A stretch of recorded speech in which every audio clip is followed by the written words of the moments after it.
Can తో పొగ వదలడంతో లోక్సభలో గందరగోళమైంది. నిన్న లోక్సభలో స్మోక్ అటాక్. స్మోక్ క్యాన్లతో పొగ రిలీజ్ చేసిన దుండగులు విజిటర్స్ గ్యాలరీ నుంచి సభలోకి దూకి రచ్చ.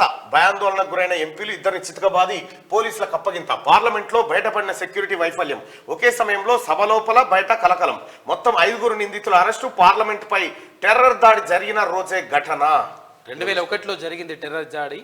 అదే రోజు అంటే డిసెంబర్ 13కే మళ్ళీ దాడి జరిగింది. మళ్ళా మొన్ననే కూడా హెచ్చరించే కదా పార్లమెంట్ మీద దాడి చేస్తామని. పార్లమెంట్ లో ఇద్దరు దుండగులు కలకలం రేపారు.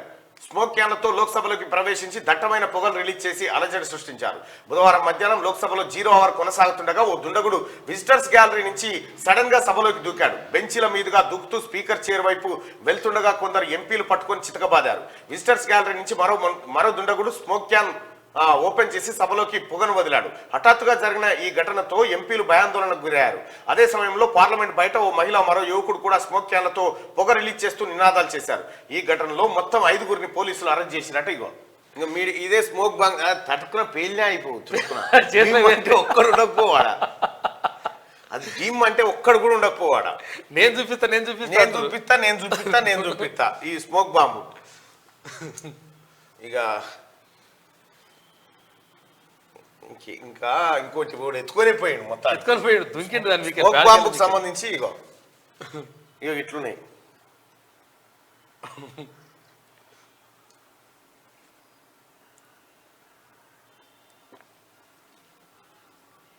ఇన్ని రకాలుగా అంటే పబ్లిక్ అంటే కొంచెం ముందు చూపించాలని ఉంటది, ముందు చూపించాలన్న తాపత్రయంతో ఆ తాపత్రయంతో మాచారంలో ఉంటది. ఇక్కడ మాట్లాడుకోవాల్సింది ఏంటంటే అసలు పార్లమెంట్ లోపటికి పోవాలంటే 5 సెక్యూరిటీ చెక్ పోస్టులు దాటితే లోపలికి పోవచ్చు. చిన్న ఇనుప ముక్కను కూడా డిటెక్ట్ చేసేటువంటి అత్యాధునిక భద్రతా వలయం అది. మరి ఆ వలయంలోకి ఎట్లా పోయారు? మైసూరుకు సంబంధించినటువంటి ఒక ఎంపీ లెటర్ ద్వారా వీళ్ళు ఆ గ్యాలరీలోకి ఎంటర్ అయ్యారు. అయితే కొంతమందికి చూసే అవకాశం ఇస్తారన్నమాట. ఎంపీ రికమెండ్ చేస్తే వాళ్ళు వచ్చి పార్లమెంట్లో సమావేశాలను చూడొచ్చు, ప్రత్యక్షంగా చూడొచ్చు, అసెంబ్లీ సమావేశాలు కూడా అట్లే చూడొచ్చు. అయితే ఇక్కడ జరిగిన విషయం ఏంటంటే మొత్తం ఎంటైర్ పార్లమెంట్లో మొత్తం కొత్త భవనం కట్టిన తర్వాత అక్కడ మంచి ఫెసిలిటీస్ ఉన్నాయని చెప్పారు. ఆహో ఓహో అందరూ అయిపోయింది. భద్రతా వలయాన్ని ఛేదించుకొని ఇతడు లోపలికి ఎట్లా పోగలిగారు ఇద్దరు దుండగులు? ఆ స్మోక్ బాంబ్ ప్లేస్ లో ఓ పిస్టలో గ్రెనేడో పట్టుకొని పోతే ఏంది పరిస్థితి? మరి దీనికి ఎవరు సమాధానం చెప్పాలి? భారత పార్లమెంట్ అంటే ఈ దేశానికి గుండెకాయలా. ఆ గుండె పైన దాడి జరిగితే మరి ప్రపంచం అంతా విస్తుపోయింది నిన్న. ఏంది ఇట్లా జరిగిందని.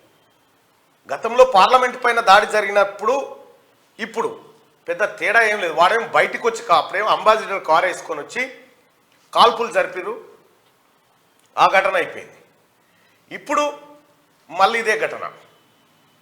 ఆ స్మోక్ బాంబ్ ప్లేస్లో స్మోక్ అంటే ఏం లేదు, అది ఇట్లా పెడితే మొత్తం పొగంతా వస్తుంది అన్నట్టు. దానివల్ల నష్టం ఏం లేదు. కానీ ఒక వాళ్ళు అనుకున్నటువంటి గందరగోళాన్ని సృష్టించగలిగారు. లోక్సభను గందరగోళాల మధ్య వేరే సభ్యుల గందరగోళమో కాగితాల చించివేతనో లేకపోతే ఇంకేదన్నా అలజడి కారణంగా వేస్తారు. కానీ బయటి వ్యక్తులు చొరబడ్డ తర్వాత గందరగోళం సృష్టించే సమయంలో లోక్సభను వాయిదా వేసిపోయినారు. దానికి లోక్సభ స్పీకర్ నేనే బాధ్యత వహిస్తున్నా అనేటువంటి మాట చెప్పారు ఓం బిర్లా గారు. సరే బాధ్యత వహిస్తావు, కానీ ఇప్పుడు ఎంపీలకు చట్టసభకు భద్రత లేనప్పుడు సామాన్యునికి భద్రత ఎలా ఉంటుంది ఈ దేశంలో అనేది ప్రధానంగా ఉత్పన్నమవుతున్నటువంటి ప్రశ్న. దానికి విపక్షాలు మైసూర్ ఎంపీ ఆయన ఎవరో కాదు, మళ్ళా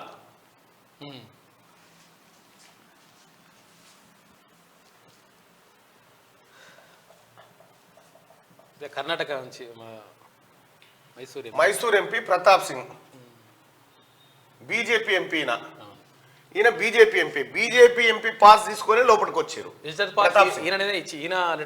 ఇప్పుడు విపక్షాలు ఏమంటున్నాయి, మరి బీజేపీ నాయకుడే వీళ్ళకి పాస్ ఇచ్చిన తర్వాత లోపలికి వచ్చారు కదా, మరి దీనికి బీజేపీ బాధ్యత వహిస్తూ సమాధానం చెప్పాలి లోక్సభలో అని చెప్పి వాళ్ళు అడుగుతూ ఉన్నారు. మొత్తం ఇంటర్నేషనల్ మీడియా దృష్టి అంతా నిన్న పార్లమెంట్ మీదకే వచ్చింది. ఆ సమయానికి ప్రధానమంత్రి లేడు, ఉప ప్రధానిగా ఉంటున్నటువంటి అమిత్ షా గారు లేరు, హోమ్ మినిస్టర్ కూడా లేడు. ప్రశ్నోత్తరాల సమయం క్వశ్చన్ అవర్ జరుగుతుండగా ఇది జరిగింది. గదానికే భద్రత లేకపోతే దేశంలో ఉన్న ప్రజలకు ఎక్కడి భద్రత? ప్రజల్ని మేము రక్షిస్తామని పోయిన వాళ్ళకే రక్షణ లేదా? ఇక మరి దీనికి సమాధానం చెప్పాలి ఎవరన్నా. ఇగో స్మోక్ క్యాన్లతోటట ఎంత ఆధునిక టెక్నాలజీ పెట్టి చేసిరు చూడు.